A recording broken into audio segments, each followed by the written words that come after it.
Hello, everyone. Rick Albert here, real estate agent here in Los Angeles and an investor, and welcome to the Knowledge Broker Show. Today, I have Mr. Jeremy Galloway. Why don't you go and introduce yourself? Hey guys, my name is Jeremy Galloway. I am a realtor and investor as well here in the Birmingham metro market. Started out 2016, so I've seen at least one little dip, but not nearly as bad as, of course, the 2012. But yeah, so been doing investing and doing real estate here in the Birmingham metro area for going on plus 5 years. Great. And then for those who do need a great realtor, I used him to buy. So thank you very much for that. Thank you. So let's go ahead and get started. There's actually a new law that's being passed regarding wholesaling in Alabama. So one of the reasons, typically the topics here are supposed to be nationwide, but this can set a precedent for what's going on in other states.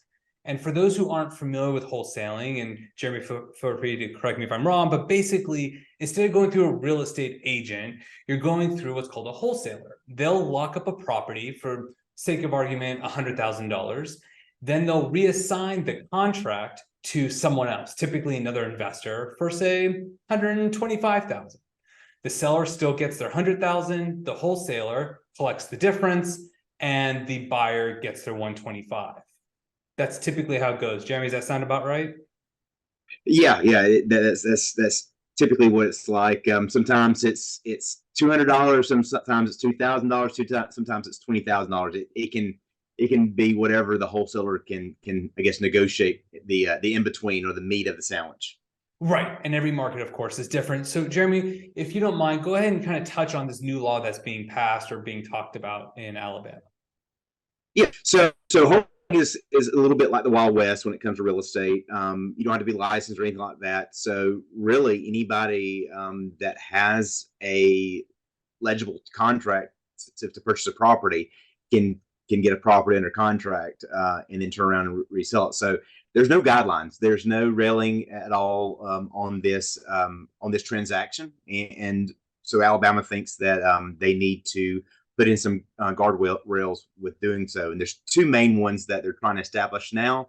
Who knows if this is going to affect anything, or to maybe a preclusion to, or a prelude to some more that they may come down the line. But I think they're both pretty significant. Yeah, I mean, really, they are direct competitors of realtors, right? Because a realtor could list it for sale. Now, I'm a big proponent of, we're all adults here. If a seller wants to sell through a wholesaler, go for it. Chances are they probably would net more with a realtor, right? Because there's more meat on the bone. So why shouldn't the seller get that meat rather than the wholesaler? Obviously, depending on what the margin is. So, Right. I'm actually surprised that wholesaling is actually legal. Yeah. Right, let's call it what it is. I'm surprised that it's actually legal to do, because they are actually doing a real estate transactions without a license. Correct. Yeah. And it for the layman person that just thinks that, hey, if I sign this contract, they give me the money the next day or maybe the day of, it doesn't happen. And that's typically people that may have only owned one property ever in their life, or people that do this kind of constantly can still be subject to having a wholesaler put your property in a contract. Even agents do that all the time. They don't ask for the people that are putting buyer contract on a listing, and then they hold up the contract for or the property for a couple of weeks, and then the agent is now burned because they didn't do their due diligence. So I can understand how it may or may not be legal, but the second thing is not asking enough questions about the buyer to kind of really know how they're going to be taking down this property in the first place. So. And that's what this law is basically saying, right? So when I read through, is saying the wholesaler has to disclose what they're doing. They're not just locking. Yeah. And now I can understand that there could be some possible gray area, because I do know of a good bit of investors that will wholesale every now and then if it makes sense for them to do that.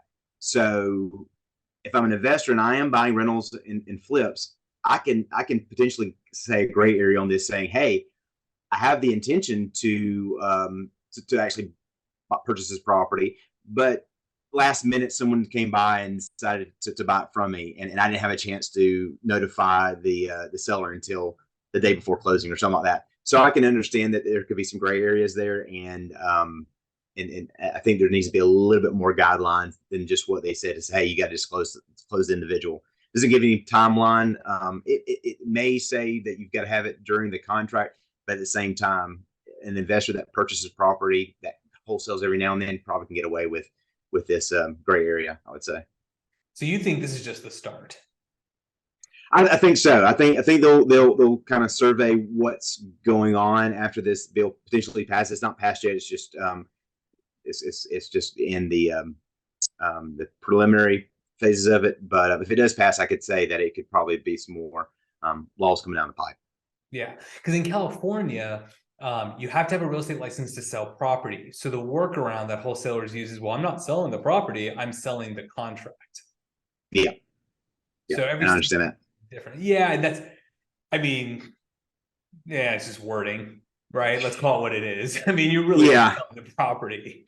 Right. But again, I would say an attorney could say, well, do they have a deed in their name? Well, then they're not selling the property because they don't have the deed. Their name's not on the deed yet. And then, so yeah. But at the same time, on the flip side, when someone markets a property, they can't technically market the house. They've got to market the contract on the property. So some very people that are hard up against wholesaling says you cannot advertise that property. You cannot show me any pictures of the property, because again, that's not what you're selling. You're selling the contract. So again, that was kind of early on when wholesaling was kind of in its infancy, probably less than a decade ago, and now it's kind of just steamrolled that whole notion altogether, I would say. Yeah, when I get wholesale deals across my desk, it's oftentimes just a picture of the front of the property. Yeah, that's it, which is stuff that you can get on Google Street Scene. Yeah, exactly. And then they say, hey, we're having an open house, or we're doing showings on this day, or they want people to buy it sight unseen. But at least what I'm seeing here in LA, the ones I analyze so far, 100% of them don't work.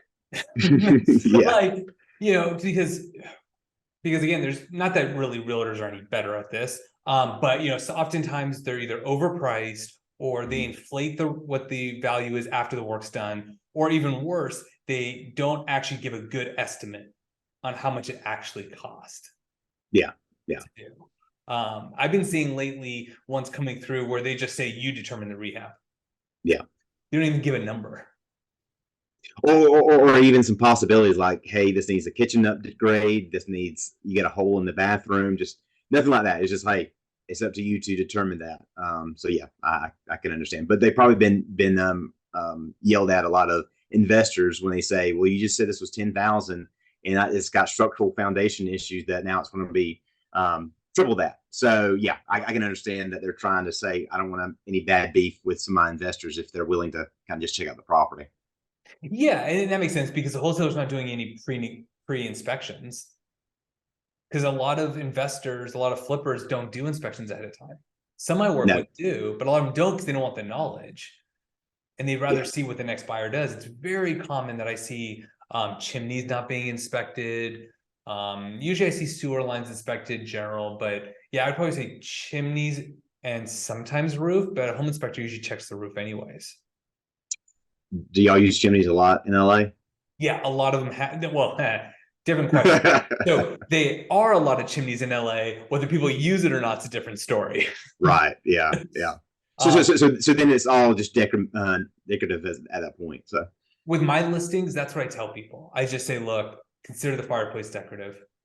Yeah, I know this is off the tangent, but do you have some loans that require chimneys to be inspected, or if they're ventless?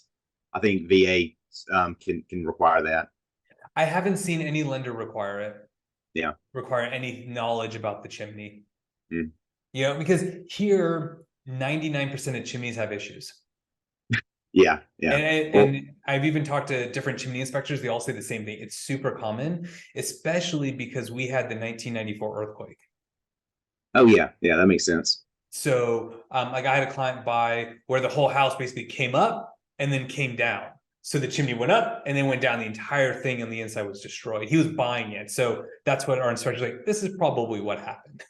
Yeah, So, but no, most people don't use the chimneys, whatever. But kind of going back to the wholesaling, it's like, yeah, if you're a wholesaler, remember with realtors and real estate agents, and this isn't supposed to be a shameless plug, but their job is to be the fiduciary responsibility of the seller. This yeah, wholesaler has no fiduciary responsibility, only to themselves. yeah. So, There's no agency at all. right, there's no representation. Everybody's on their own. Which again, if that's what people want, that's fine. The question is, are they given that knowledge? Are they aware of that? Yeah. So do you see, I guess here's a better question. Do you see wholesaling eventually going away? Um, n- I Mm, would have to I would have to see a pretty good bit of legislation to show that, or even talks about it, because you've got these people that are doing this stuff not in Alabama at all. Like I'm talking, I mean, people that are sending me properties are not in Alabama. So the question is that okay, are they bound to that? Typically, they use a lot of voice over IP numbers as mm. well. Emails get, I mean, then you would say, are you going after a company? There's only a few larger like companies, and again, some of those might be VAs calling from overseas. So I don't think so. Just because it's like trying to put Jello against the wall and nail it up. So I just don't think it's going to happen. Yeah, I tend to agree. I think it's hard for most industries to be necessarily go away. I mean, there's artificial intelligence, which I'm going to be doing an episode on that, Yeah, but which will help. But it's not necessarily going to take away wholesalers. It'll just be easier to do it. I think the question is really is the National Association of Realtors going to take a stance on it? yeah, yeah. Well, all they're pretty legislative body to make it Right. I guess a federal issue. Um, Mm. or I guess they could also just dictate states too. But I would say that it would probably be on the more federal level than anything. True. So I guess it would have to be the Alabama Association of Realtors, the California Association of Realtors really stepping up to say this isn't okay. But is there even a way that they really could ban it? And I guess they've probably done their best with saying, well, you're not advertising the property, you're advertising the contract. People can Yeah, do whatever they want. And you're allowed to yeah, sell without a real estate agent. People do it all the time. yeah. I would say that the courts will be backed up a lot Yeah, right. with that, because I mean, who's going to be enforcing it? Is somebody going to be on Facebook Marketplace all the time looking at these Facebook messages and stuff like that, trying to catch somebody, like catch a wholesaler? Right. I don't think Good so. I don't point. think so. I don't think Yeah. so. That's a very good point. It's going to be very expensive to regulate. Yeah, yeah. So it would have to be after the fact, catching them after the fact, or again, someone go ahead and selling the property, or maybe even before, and then reporting them to the to well, I guess it's the state. The state's business. I can't think of the name of it off the top of my head. No, but you're right. Well, the commerce, not commerce, but something similar to that Yeah. handles those issues. Right, because you're right. Because as far as a deed's concerned, it just says Rick sold his property to Jeremy, and here's the price. Yeah. No one needs to know the story on how that happened, and there's really Well, no proof of it. yeah. I mean, rare. I mean, I've never seen a assignment contract ever on in the court records or tax records at all when it comes Right. to seeing deeds and stuff like that. Assignments are not there. I mean, unless someone's signing imminently, unless it's a quick claim deed or something like that. I mean, but again, assignments I've never seen before. So Yeah, which makes sense. I'd be like saying, well, when you sell with a real estate agent, do you see the purchase contract? I would love to. Right. If I'm the buyer, yeah, I would. Yeah, that and the yeah. No, that makes total sense. And there could be NDAs, there's gonna be all sorts of things. So, I mean, what Alabama's doing is probably happening in a lot of states already. I've Mhm. had wholesalers try to wholesale my listings before, and we see all the disclosures they provide saying, hey, we are trying to wholesale this. Yeah, So at least they're being upfront about it versus trying to do something behind the scenes. So yeah, maybe most states will probably follow suit saying, all right, you can wholesale, but here are the guidelines. yeah, yeah. And it's I don't even, it's interesting because me as a realtor, I would see that and it would say, hey, I have more of a guideline now. If I was an agent that wanted to wholesale, at least know the two guidelines I've got to follow for the state now to not get in trouble. Before then, it was very ambiguous. Depending on what broker you're with, they could be saying, "Hey, wholesaling is completely illegal. Don't do it. It doesn't follow our E&O insurance." Which again, if you're not a realtor, you may not know what that is. But yeah, but now I've got guidelines. I know two things that I don't have to work that I need to make sure I follow if I'm wholesaling property and I'm a realtor. So there's that. Right. You're right. There are agents that are both realtors and wholesalers. Yeah. Yeah. Yeah. And some of my best friends. Oh, I'm sure. I remember when I was at a conference last year, talked to some agents that did that, and they're like, well, we actually make more money off wholesaling. Yeah. But what's great is if it doesn't sell through the wholesaling process, then our backup's still listed and the seller seems to be fine with it. Yeah. So, maybe that's some of the guidelines that they'll come out saying, well, you can't wholesale in your own state if you have a real estate license. Yeah, that's possible. Because then you'd have to have a fiduciary responsibility to the seller. Yeah. But I can make an argument that saying that if I don't sign an agency agreement, then there is no fiduciary. They're a customer still at that point, not a client. Now, if I have a recad with them and I've signed an agency agreement, then yes, there's no way that I should be allowed to wholesale a property or net sell a property with commissions. That's completely understandable. But if I don't have that there in place, then I don't know if people can really peg me with that situation. Yeah. So it'll certainly be interesting to see what happens going forward. And if we're going to see more wholesaling. I mean, for a lot of people who I've talked to, even selling properties off market, right? We used to be able to do what are called pocket listings. Yeah. And nowadays, things might have changed, but over the last couple of years, it actually didn't make sense to do pocket listings. It actually made more sense to go to the open market because buyers are coming out strong. And actually, we're starting to see a little bit of that now. I have an offer or an escrow on one of my listings, and the buyer waived their loan contingency up front. Wow. Oh, yeah. We're like, okay, I see where this is going. I'm okay with it. Yeah. Yeah. It's going to be interesting because I'm only seeing, well, we're kind of getting off on tangent with that, but I do want to bring up the second thing that they did put into the bill, the potential bill here in Alabama. And it happens. Some of the more skilled, I guess, wholesalers do this more so than the newbies. But what it is it's taking your assignment contract and clouding the title for forever.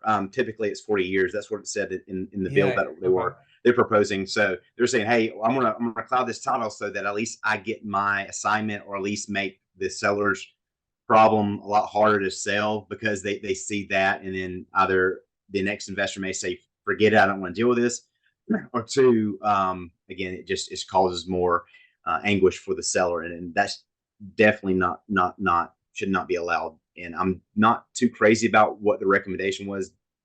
Rather than doing 40 years, it's still 3 years, which is still way too long to tie down a property. I would say it should be 6 months, because if you cannot wholesale in 6 months, then what do you really got there?